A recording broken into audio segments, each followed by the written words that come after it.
Hello from Edinburgh, Scotland, where we are at the Bitcoin Collective Conference sponsored by OKX. I'm Natalie Burnell, and I'm so excited to be joined by one of the most prominent voices in this space, the do the math guy, Greg Foss. Greg, thanks for joining me. It's a pleasure to be here as always, Nat. Now tell people, for those of them that are not in the audience here, why are you adding to the swear jar, the tip jar? Yeah, they're putting a dollar, or sorry, I guess a British pound into the jar for kids for each time you use a swear word. So I try not to, but when you have a good cause, a good use of the proceeds, yeah. I worked on a trading floor. Believe it or not, I am one of the politest traders you will ever have met. Okay, even though I do swear too much, I'm not as bad as most of the guys I used to work with. Yeah, well, Greg was up here on stage giving us a tutorial on what is money and the math behind it. And Lawrence, though, but Lawrence Lepard. Lawrence Lepard, yeah. and he swears because he cares, right? That's one of my go-to lines. You're doing this for the kids. What do you mean by that? Why are you in Bitcoin for the kids? You know, it's a great question. Part of it is out of guilt. I did fairly well in the fiat system. I traded for 30 years. You don't survive that long without, being able to profit from the system. You'll get fired, or people who you're managing money for won't hire you or won't employ you. So I did okay in terms of putting away money for my children. I've tried to protect them that way, but I need to put away Bitcoin for the kids as well. So for my kids, if it applies to my kids, it applies to anybody else's kids in the world. That's the beautiful thing. I don't have I didn't start from any sort of position that's different from anyone else in the world that can buy Bitcoin at this point, which is the beauty of Bitcoin, right? It does not discriminate between anybody in the world, whether you're 60-year-old North American or whether you're a 20-year-old African child or African adult. It makes no difference. It doesn't discriminate. Let's talk a little bit about the macro picture, because things are very volatile, and we're in the UK, where we just saw the currency being debased further, and they now no longer have a prime minister. The last one just resigned. What's your take on what's happening on a global level? Sure. Well, let's compare a country to a company. If you're going to make an investment in a company, one of the first things you evaluate is the quality of management, right? Well, right now, the turmoil that's embracing Britain does not lend to an air of confidence in the management structure of Britain. What would that mean? Well, it would mean that the risk premium should increase on the UK because there's management turmoil, much like if a board of directors fired the CEO of a publicly traded corporation. You generally don't expect the stock to go higher on that news. It goes lower. Uncertainty is risk. So in the UK, this country, great country, is in a measure of turmoil that the market is going to invoke a higher price to invest in the UK. It's not good for their ability to raise competitive capital against other countries in the world. If you have to pay more for the capital that you need to raise, you are becoming less competitive with the rest of the world.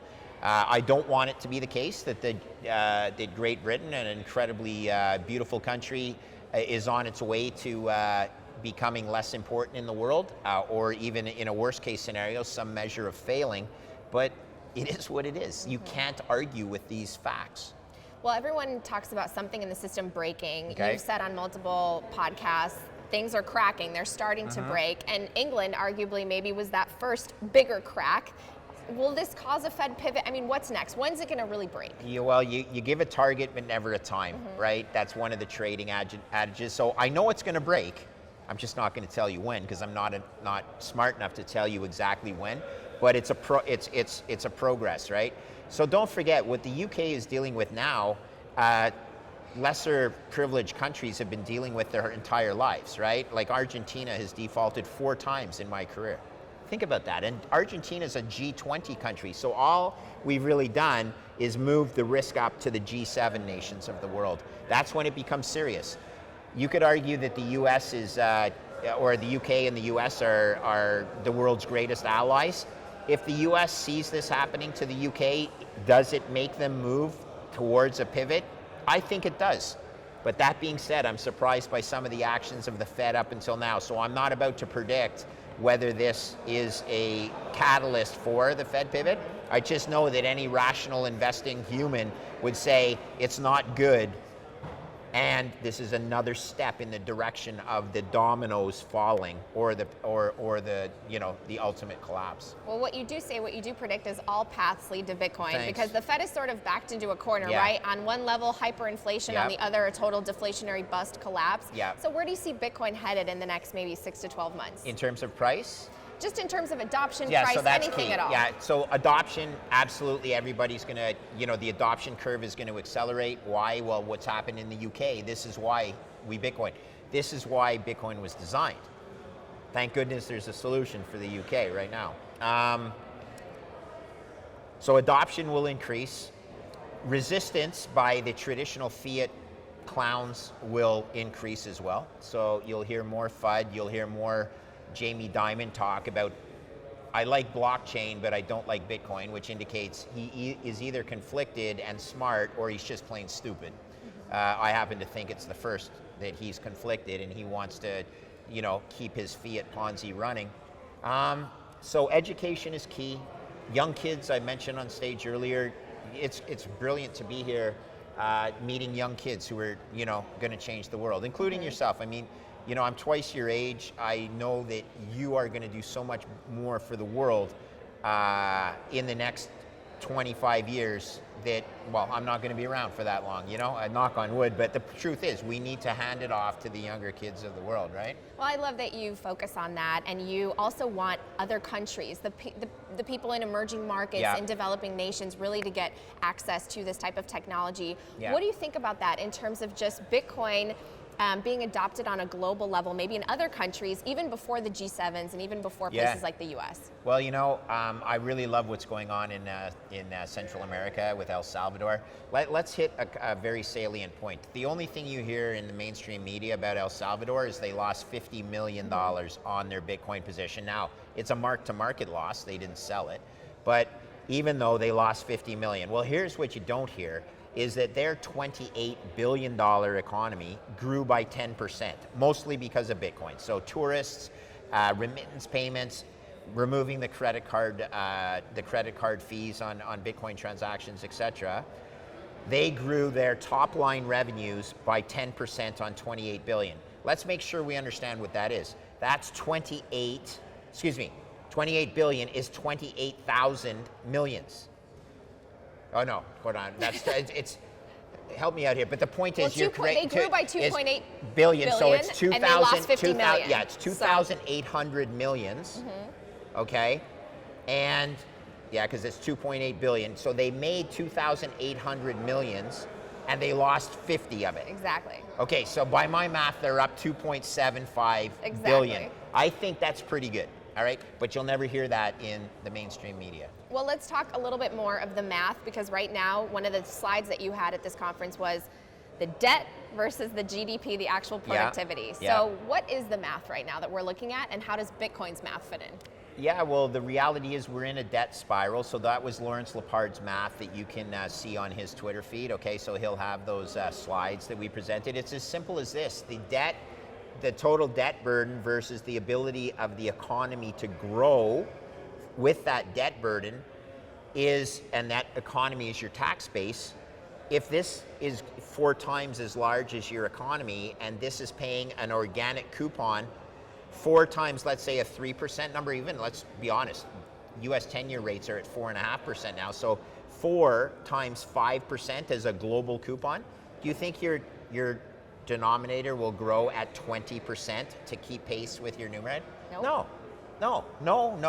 That's why we Bitcoin. That's why we Bitcoin, but that's called a debt spiral. You will have to raise more money to pay the interest expense on your existing debt.